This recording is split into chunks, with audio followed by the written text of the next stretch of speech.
तर भिगवण अपहरण प्रकरणातील तरुणीनं कोर्टामध्ये जबाब बदललेला आहे। सुधारगृहातील मुक्कामानंतर मुलीची आईकडे परत जाण्याची इच्छा आहे। जबाबामध्ये मुलीनं आपल्या आईकडे आणि मामाकडे जाण्याची इच्छा व्यक्त केल्याची माहिती मिळते। यापूर्वी बारामती न्यायालयासमोर मुलीनं आईसोबत जाण्यास नकार दिला होता, त्यामुळे मुलीला बारामती न्यायालयाच्या आदेशानुसार महिला सुधारगृहामध्ये ठेवण्यात आले होते। सुधारगृहामध्ये 5 दिवस राहिल्यानंतर आज इंदापूर कोर्टामध्ये सुनावणी झाली। यावेळेला कोर्टानं मुलीला कोणाकडे जायचं असं विचारलं असता मुलीनं आई आणि मामाकडे जाण्याची इच्छा व्यक्त केली। व्हिडिओ कॉन्फरन्सद्वारे व्हीसीद्वारे मेहरबान कोर्टापुढे हजर केलं आणि त्यावेळेस मेहरबान कोर्टाने तिला तिची संमती विचारली असताना प्रथम दर्शन तिने सांगितले की तिने आई आणि तिच्या मामासोबत जाण्याची इच्छा प्रदर्शित केल्यामुळे त्या अनुषंगाने कोर्टाने तिचा ताबा ह्या तिचा मामा आणि आई यांच्याकडे देण्याबाबत आदेश पारित केलेला आहे। आता मुलगी कुठं, आईकडे का मामाकडे? आई आणि मामा वेगवेगळ्या ठिकाणी राहतात। मुलगी आता सुधारगृहामध्ये आहे, तसा आदेश त्यांच्याकडे जाईल, त्यानंतर ती मुलीला आईच्या आणि मामाच्या ताब्यात देण्यात येईल। तर एका हातामध्ये पाळण्याची दोरी आणि दुसऱ्या हातामध्ये भविष्याची लेखणी असाच काहीसा प्रत्यय जो आहे तो नांदेडमध्ये आलेला आहे। शीतल चित्ते नावाच्या विद्यार्थिनीनं प्रसूतीनंतर अवघ्या 10 दिवसांमध्ये 12वीची परीक्षा दिली आहे। सीझर ऑपरेशन नंतरही शीतल चित्तेनं आपल्या 10 दिवसांच्या बाळासह परीक्षा दिली आहे। तिच्या या चिकाटीबद्दल सर्वत्र कौतुक केलं जातं।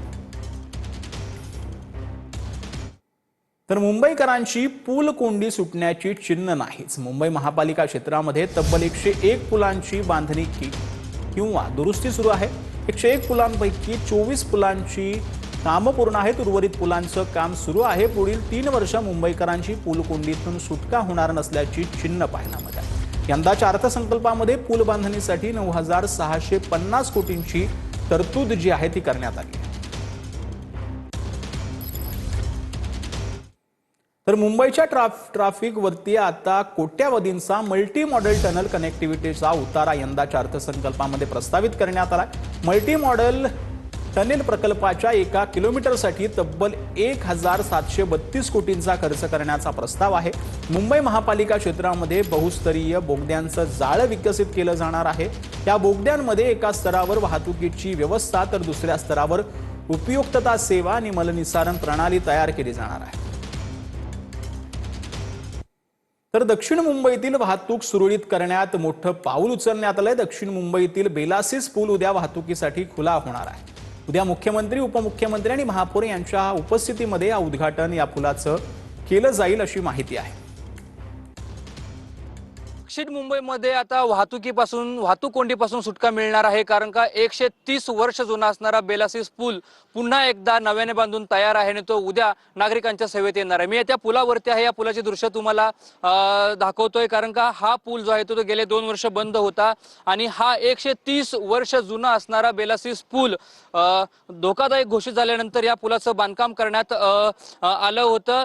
रेल्वे प्रशासनाच्या आराखड्यानुसार हा पूल नवी मुंबई महानगरपालिकेच्या वतीनं बांधण्यात आलेला आहे। या पुलाचं काम करणं जे आहे ते पूर्णपणे आव्हानात्मक होतं, तरी देखील या पुलाचं काम नियोजित वेळेत पूर्ण करण्यात आलेलं आहे। या आजूबाजूच्या परिसरातील वाहतूक कोंडी आता कमी होण्यासाठी मदत जी आहे ते होणार आहे। त्यामुळे जर पाहायला गेलं तर ज्यावेळी पावसाळा सुरू होता त्या पावसाळ्यामध्ये देखील या पुलाचं अविरतपणे असं काम सुरू होतं आणि उद्या हा पूल नागरिकांसाठी खुला करण्यात येणार आहे। कॅमेरामॅन चरण सर, रणजित इंगळे, TV9 मराठी, मुंबई। आमचं मागणं तेच आहे का आम्हाला जसं पूर्ववत होता तसं द्या, बरोबर आहे।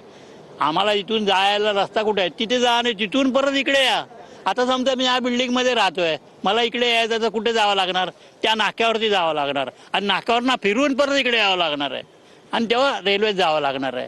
खूपच त्रास होणार आहे, कारण की काय माहिती आहे का, सुरुवातीला पहिला तिकडे खाली बस स्टॉप आहे आणि इथे एक ब्रिज होता खाली जायला, माणसाला उतरायला जायला, आणि इथे एक बस स्टॉप होता, तोही बस स्टॉप बंद केला। समोर बस स्टॉप होता तोही बंद केला। मग आम्ही आता खाली उतरून तिकडून चालत यायचं का स्टेशनला? तर मुंबईतील गजबजलेल्या दादर परिसरामध्ये अनधिकृत फेरीवाल्यांविरोधात पालिका आणि वाहतूक पोलिसांनी संयुक्त मोहीम राबवली आहे। या कारवाईमुळे रेल्वे स्टेशन परिसर आणि प्रमुख रस्ते मोकळे झाले असून प्रवासी, पादचारी यांनी सुटकेचा निश्वास घेतलाय। हजारो फेरीवाल्यांवर दंडात्मक कारवाई करण्यात येते। दादर रेल्वे स्टेशन परिसर फेरीवाला मुक्त झालेला पाहायला मिळत आहे। मी सध्या उभा आहे दादर रेल्वे स्टेशन परिसरातील फुल मार्केट परिसरात आणि आपण पाहू शकता या ठिकाणी वाहतूक पोलीस असेल, मुंबई महानगरपालिकेचे कर्मचारी असतील, त्याचबरोबर स्थानिक पोलीस असेल, या तिघांकडनं या ठिकाणी संयुक्त कारवाई जी आहे ती या ठिकाणी करण्याचं काम सुरू आहे। सध्याचं चित्र आपण पाहिलं तर दादर स्टेशन परिसर जो आहे मोकळा श्वास घेताना या ठिकाणी पाहायला मिळत आहेत। आपण पाहू शकता या ठिकाणी कोणाचाही धक्का न लागता या ठिकाणी जे रेल्वे प्रवासी असतील किंवा या ठिकाणी पादचारी असतील किंवा स्थानिक नागरिक असतील, वाहने असतील, या ठिकाणी मोकळ्या रस्त्यातून जाताना पाहायला मिळत आहेत। पालिका कर्मचाऱ्याकडनं या ठिकाणी फेरीवाल्यांवरती मोठी कारवाई सुरू केल्याने आता दादर पूर्व पश्चिम परिसरातील मोठ्या प्रमाणात जे रस्ते आहेत त्यांनी मोकळा श्वास या ठिकाणी घेतलेला पाहायला मिळत आहे। कॅमेरा पर्सन नागनाथसह सुनील जाधव, TV9 मराठी, मुंबई। पनवेल कर्जत प्रवास सुसाट होणार आहे। पनवेल कर्जत रेल्वे कॉरिडॉरचं काम 80% पूर्ण झालंय। कर्जत रेल्वे स्थानकाचं काम प्रगतीपथावर असणार आहे। कर्जत रेल्वे स्थानकावरून हार्बर आणि सेंट्रल लाईन जोडली जाणार आहे।